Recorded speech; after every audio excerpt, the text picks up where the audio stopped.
Masih di Sapa Indonesia Pagi spesial Hari Natal, Saudara. Memaknai perayaan Natal tahun ini tak hanya memuliakan Tuhan baik kata-kata maupun tindakan. PGI dan KWI menetapkan tema kemuliaan bagi Allah dan damai sejahtera di bumi di Natal tahun 2023. Lalu apa refleksi Natal di tahun ini? Berikut makna perayaan Natal bersama dengan Valentina Sitorus dengan Romo Aloysius Susilo Wijoyo untuk Anda. Halo saudara, selamat pagi, shalom, selamat Natal bagi Anda yang merayakan, bagi seluruh umat Kristiani yang mungkin saat ini sedang berkumpul bersama dengan keluarga. Semoga sukacita Natal terus bersama Anda dan juga selalu bergelora dalam hati Anda. Kali ini saya Valentina Sitorus tidak ada di studio Kompas TV, tapi sekarang ini kita lagi di outdoor, tepatnya di Gua Maria Bunda Hati Kudus Paroki Santo Nikodemus yang ada di daerah Rempoa, Tangerang Selatan. Dan saya sudah tidak sendiri di sini. Tentunya saya juga sudah ditemani oleh Romo Aloysius Susilo Wijoyo. Romo Joy, yes. Selamat pagi, shalom. Shalom. Selamat Natal, Romo. Selamat Natal. Sehat selalu ya, Romo. Amin, puji Tuhan. Oke, Romo, memaknai Natal tahun ini dengan tema yang mungkin memang sudah dipilih PGI dan juga KWI dengan segala hal yang membedakan dengan tahun lalu. Temanya adalah kemuliaan bagi Allah dan damai sejahtera di bumi. Yeah. Apa yang bisa direfleksikan dari tema ini? Menurut saya, kemuliaan bagi Allah dan damai sejahtera di bumi itu tema yang bagus banget. Karena kita harus memuliakan Tuhan. Dan kemuliaan Tuhan itu harus jelas, bukan hanya dengan kata-kata, tetapi juga dengan tindakan. Maka jika kita ingin memuliakan Tuhan, muliakanlah manusia. Tapi mungkin kita pecah-pecah dulu, Romo. Boleh. Kemuliaan kepada Allah dan ada dannya dan damai sejahtera di bumi. Kalau diberikan contoh secara gampang kepada pemirsa Kompas TV, kepada umat Kristiani, itu gimana dalam penerapannya di kehidupan sehari-hari? Aksi nyatanya itu yang bisa menerapkan tema Natal ini selama 1 tahun ke depan atau seterusnya seperti apa, Mas? Ya, kalau kita ingin memuliakan Allah, muliakanlah manusia. Dan manusia yang seperti apakah yang layak kita muliakan? Itu seperti dalam Matius 25 ayat 40. Apapun yang kamu lakukan untuk saudaraku yang paling hina ini, engkau melakukannya untuk aku. Siapakah yang paling hina? Yang haus, yang lapar, yang telanjang, yang orang asing, yang sakit, yang dipenjara. Itulah yang layak untuk kita bantu. Kalau kita bisa memberi minum kepada yang haus, memberi makan kepada yang lapar, memberi tumpangan kepada yang orang asing, memberi pakaian kepada yang telanjang, memberi perhatian kepada yang sakit, lalu memberi kunjungan kepada yang dipenjara, dan dia menjadi sedikit tersenyum, lalu bisa mengucap syukur, kita akan melihat Tuhan pun akan tersenyum dan bersyukur. Jadi membuat sesama sukacita, Tuhan pun sukacita. Membuat manusia mulia, Tuhan pun jadi mulia. Kira-kira begitu. Iya. Apa cukup aja itu memberikan kebahagiaan kepada sesama? Iya. Apalagi kan ya kita ini hidup tentu juga ada alam semesta. Iya. Cukup itu saja atau memang ada refleksi yang lain juga atau hal-hal yang bisa? Pertanyaan yang bagus. Tuhan menciptakan alam semesta dengan segala isinya dan tentu puncak ciptaannya ada pada manusia. Nah, seluruh ciptaannya ini harus kita rawat, kita jaga, merawat bumi. Dengan merawat bumi sekarang, kita juga bisa membuat bumi ini bisa berkelanjutan, dimanfaatkan oleh saudara-saudari kita, seluruh keturunan anak cucu kita. Maka jangan hanya mengeksploitasi bumi ini, tapi kita juga bisa menghijaukan, merawatnya, sehingga kita juga bisa memuliakan Allah melalui alam semesta ciptaannya. Iya, yang paling penting adalah itu ya, Mo ya, pemanfaatan sumber daya alam, tapi juga jangan dilupakan untuk pelestariannya, untuk pembenahannya seperti apa gitu. Tapi kalau misalnya melihat dari pengusulan tema ini, mungkin kita memang agak sedikit mundur ke belakang ya, Mo ya. Apa yang jadi latar belakang PGI dan juga KWI memilih tema ini? Apakah memang ada hal-hal yang mungkin dari kehidupan bermasyarakat saat ini kita jauh dari yang namanya mewujudkan damai sejahtera di bumi itu? Pertanyaan yang bagus nih, Valen. Jadi kata damai sendiri inilah sebenarnya yang sangat dirindukan oleh umat manusia yang sangat heterogen. Karena di dalam heterogenitas orang itu bisa sulit untuk bersatu. Ya, lebih menekankan perbedaan daripada persatuan. Dan kalau ingin bersatu, ya tidak ada jalan lain ketika kita menciptakan damai itu sendiri. Di Indonesia ada Bhinneka Tunggal Ika, walaupun berbeda tetap satu. Itu menjadikan kunci yang luar biasa untuk menciptakan persatuan. Tapi lebih daripada itu adalah kesatuan karena kita sesama manusia, sesama ciptaan Tuhan. Maka kalau kita ingin memuliakan Tuhan, ciptakanlah damai di bumi dengan menciptakan damai dengan beberapa pihak. Pertama, damai dengan diri sendiri. Dua, damai dengan sesama. Tiga, damai dengan lingkungan hidup kita. Empat, ya tentu saja damai dengan Tuhan sendiri. Apalagi nih, kan di dunia ini lagi banyak perang nih. Iya. Palestina, Israel, dan mungkin ada beberapa wilayah lagi yang sedang berperang. Bahkan dalam konteks Indonesia sendiri, kita sedang akan mengadakan pemilihan umum. Ya, setuju, betul. Itu pemilihan umumnya sebenarnya masih Februari 2024, tetapi kencengnya udah dari sekarang ya, Woy. Hangat ya, mulai hangat, dari oke, sekarang. hangat. Maka menjaga persatuan dan perdamaian itu menjadi penting.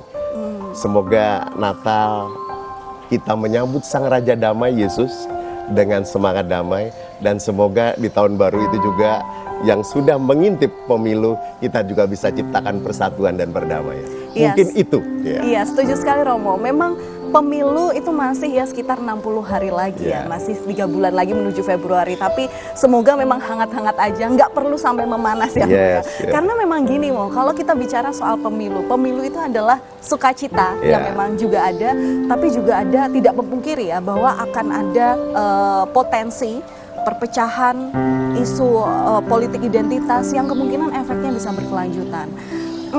Gereja menanggapi ini seperti apa, Mau? Utamanya dalam menyambut pemilu dulu deh.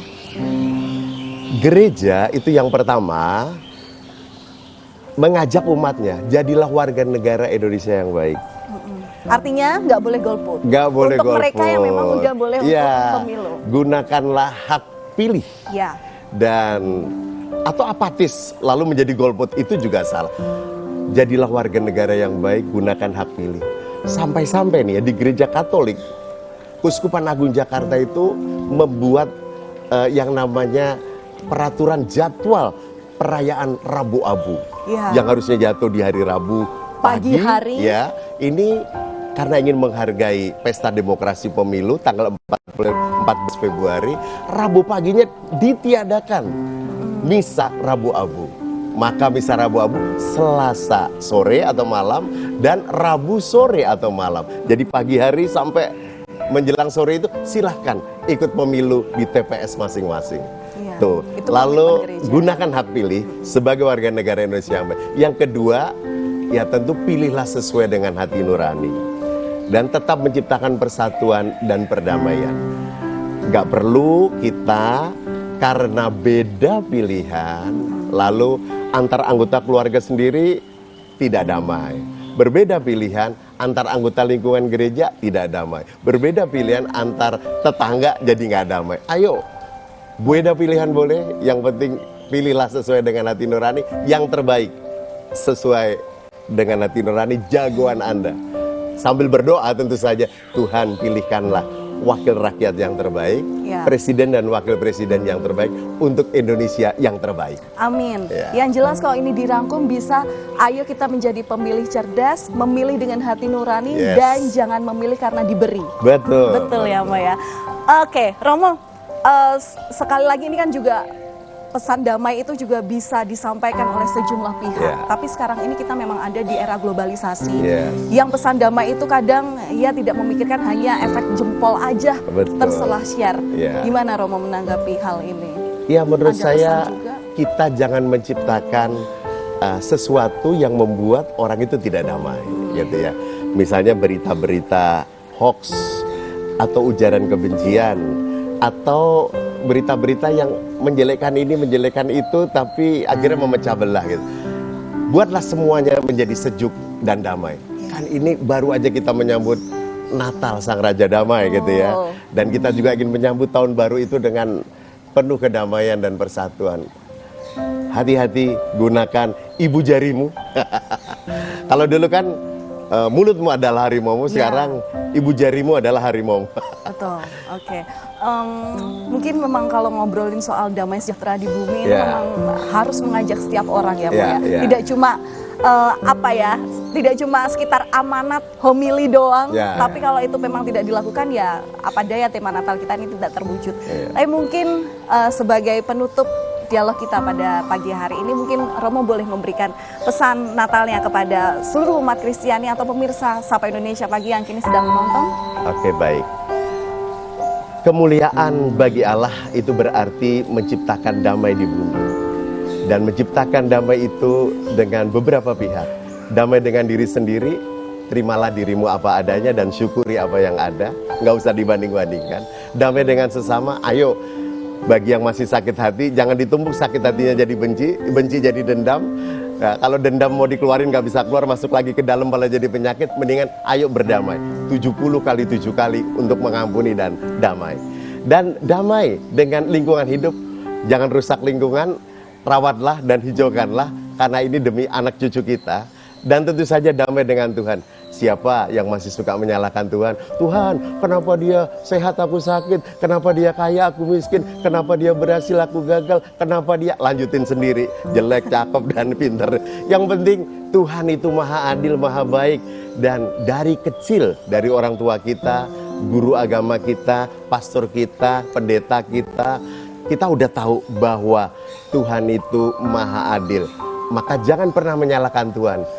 Berdamailah dengan Tuhan. Dan akhirnya, karena ini menjelang pemilu ya, saya punya pantun nih. Nah, silahkan, takis Romo. Nikmat makan siomay, Cakep. segar minum kelapa muda, Cakep. ciptakan persatuan dan damai, walau pilihan kita berbeda.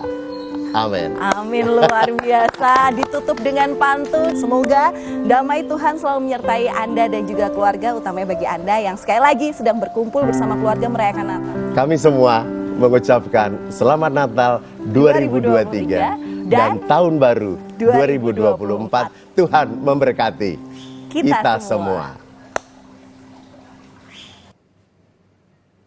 Dan saudara, usai jeda kami akan hadirkan bagaimana keseruan uniknya dekorasi dan juga konsep unik perayaan Natal di berbagai daerah. Jadi jangan kemana-mana, tetaplah bersama kami di Sapa Indonesia Pagi spesial Hari Natal.